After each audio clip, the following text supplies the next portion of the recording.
তারেক রহমানের কাছে যাব। উনি এই মুহূর্তে আমাদের সঙ্গে উপস্থিত হয়েছেন মোহাম্মদ তারেক রহমান, যুগ্ম সদস্য সচিব। গরুর নাম মদিলাল, সেই মদিলালকে নিয়ে আমরা মিছিল করলাম, সীমান্তে গেলাম, কোরবানি দিলাম, জবাই করে ভুরিভোজ করলাম।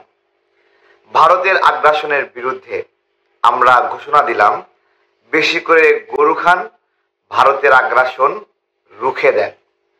আমাদের এই যে চাঁপাইনবাবগঞ্জে আমরা একত্রিত হলাম, আমরা চাঁপাইনবাবগঞ্জের সীমান্তের সাহসী নাগরিকদের সাথে মিশে অনেক কিছু শিখেছি। তারা কিভাবে খালি হাতে ইন্ডিয়ানদের প্রতিহত করেছে সেটা আমরা জেনেছি। হাসছেন আপনি? হাসছেন কেন? আমাদের খুব ইচ্ছা আমরা রৌমালী সীমান্তে যাব, আমাদের খুব ইচ্ছা আমরা বেনাপোল সীমান্তে যাব, যেগুলো তাদের আগ্রাসনের প্রবেশ পথ। এইভাবেই আমরা গরু খাবো। ভারতীয়রা অনেক রেগে গেছে যে এমন অদ্ভুত বিষয় যে গরুর নাম মদিলাল। গরুর নাম মদিলাল, তারা দেখুক যে তাদেরকে আমরা ভয় পাই না। তারেক ভাই একদম ভাই টু ভাই, ব্রাদার টু ব্রাদার কথা, এপার থেকে ওপারে ভয় পাই না এবং আগ্রাসনের বিরুদ্ধে এই লড়াই চলবে।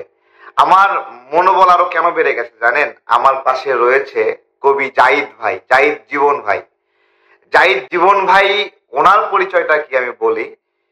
প্রথম আলো অফিসের সামনে আমাদের উপর যে হামলা হয়, এই হামলার পরে আমাদের 5 জন গ্রেপ্তার করে তেজগাঁ থানা আর 4 জন গ্রেপ্তার করে শাহবাগ থানা। এই ইউনূস সরকারের নির্দেশেই গ্রেপ্তার করে, বলা যায় কি নাকি? এটা হ্যাঁ বলা যায়, এটা বলা যায়, ডেফিনেটলি বলা যায়। এবং প্রথম আলোর বেসমেন্টে আমাদের একজন ভাইকে পিঠে তার পাছা কালো করে দেওয়া হয়, তার শরীর জখম হয়ে যায়। তো আমাদের আবু জাহিদ ভাই তিনি তেজগাঁ থানাতে তালা লাগিয়ে দিয়েছিলেন, ঠিক আছে, যে আমাদের ভাইকে না ছাড়লে তোদেরকেও একজনকেও এই থানা থেকে বের হতে দেব না। সেই তালা লাগিয়ে দেওয়া ভাই আবু জাহিদ ভাই।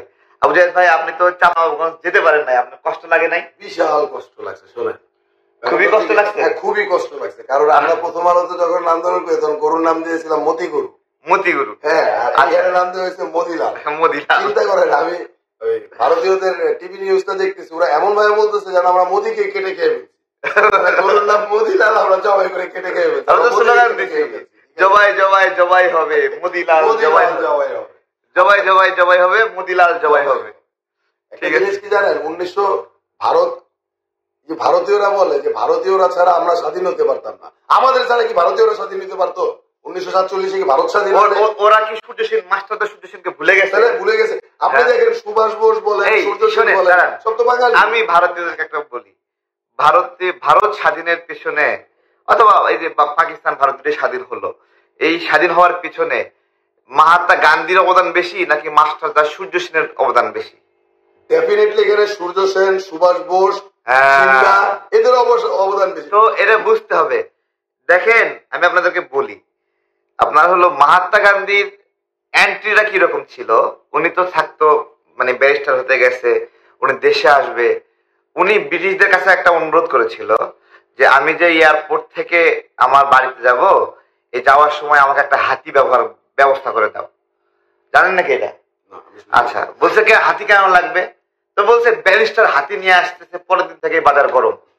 মানে এইরকম একটা কনসেপ্ট থেকে উনি হলো হাতি নিয়েছিল।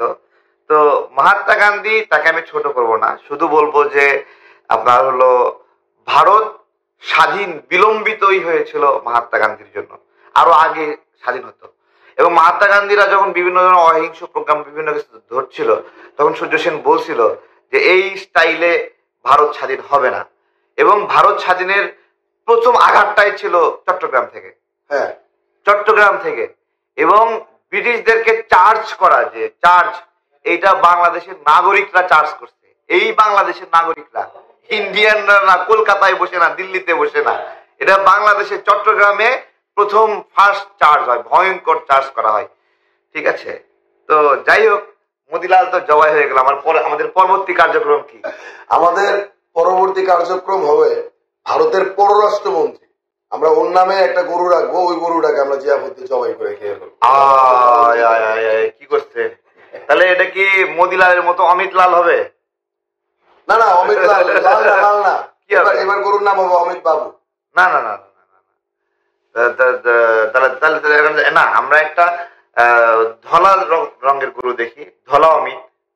এইটা সুন্দর। আমাদের এখানে যে আগে আমাদের এই আছে না কালা পাহাড়, একটা বইয়ের ছোট গল্প আছে না, ছোট গল্প কালা পাহাড় ধলা পাহাড়, এই নামটা সুন্দর।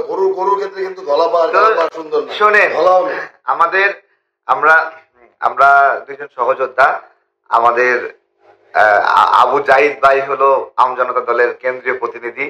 আমরা আগে আলাদা ছিলাম, একসাথে কাজ করছি। এখন আমাদের দ্রুতই আমি একটা ফর্ম দিচ্ছি এখানে, এই ফর্মটা নিয়ে আমরা কাজ করব।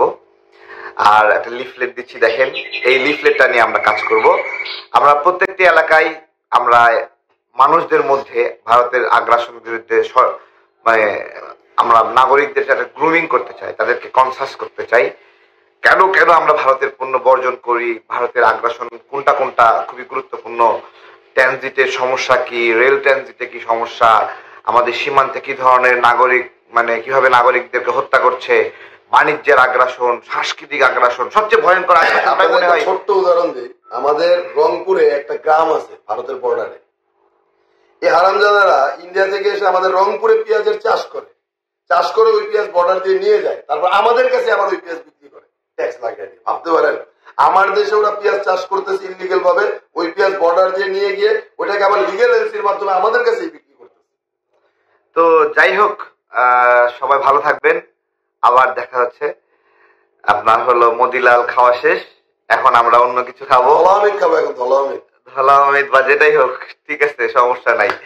আমরা ভারতীয় যারা আছেন, আমাদের উপর রাগ করে লাভ নাই। আপনারা আমাদের অনেক নাগরিককে হত্যা করেছেন সীমান্তে, আমরা সহজ ভাবে দেখবো না, এগুলো ছেড়ে দেব না। খুব কঠিন, আপনাদের জন্য অনেক কঠিন ভাগ্য অপেক্ষা করছে। পশ্চিম বাংলা, কলকাতা, আপনাদের পরিণতি অনেক খারাপ। আপনাদেরকে আহ্বান, আপনারা যদি অর্থনৈতিক মুক্তি চান, বাংলাদেশের সঙ্গে মিলে যান। ঠিক আছে, আপনারাও বাংলা বলেন, আমরাও বাংলা বলি। ইন্ডিয়ানদের সাথে আপনাদের কালচার কোনো কিছুতে মিল নাই। আমাদের আসামের ভাইরা, আসামের ভাইরা অনেকে ফোন দেয়, মানে তারা আকুপাকু করে যে কখন বাংলাদেশের সঙ্গে মিলে যাবে। তারা ইন্ডিয়ানদের সঙ্গে আর মানে পছন্দ করছে না, ভাল লাগছে না, এরকম একটা অবস্থা। হ্যাঁ, অনেক ফোন আসে। ত্রিপুরা থেকে বলে, ভাই কি পেলাম এই ভারতের সঙ্গে থেকে, আপনাদের মাথা পিছু হয় 2700 মার্কিন ডলার, 2800 মার্কিন ডলার, আর আমার মাথা পিছু হয় 850 মার্কিন ডলার। আমি কেমনে বেঁচে আছি আপনারা জানেন? ওরাও আকুপাকু করছে। তো আপনার হলো ইন্ডিয়ানদেরকে মেনে নিতে হবে। সেভেন সিস্টার ওদের না, আসলে সেভেন সিস্টার ওদের থাকবে না। ঠিক আছে, এক সময় অমিত শাহ মোদীকে বলবে, চাচা সবকিছু অন্যরকম দেখছি কেন, এরকম কেন লাগছে? ঠিক আছে, কিছু করার নাই আসলে। ঠিক আছে, হ্যাঁ, ভালো থাকবেন। আমরা অন্যায়ের প্রতিবাদ করেই যাব। আসসালামু আলাইকুম।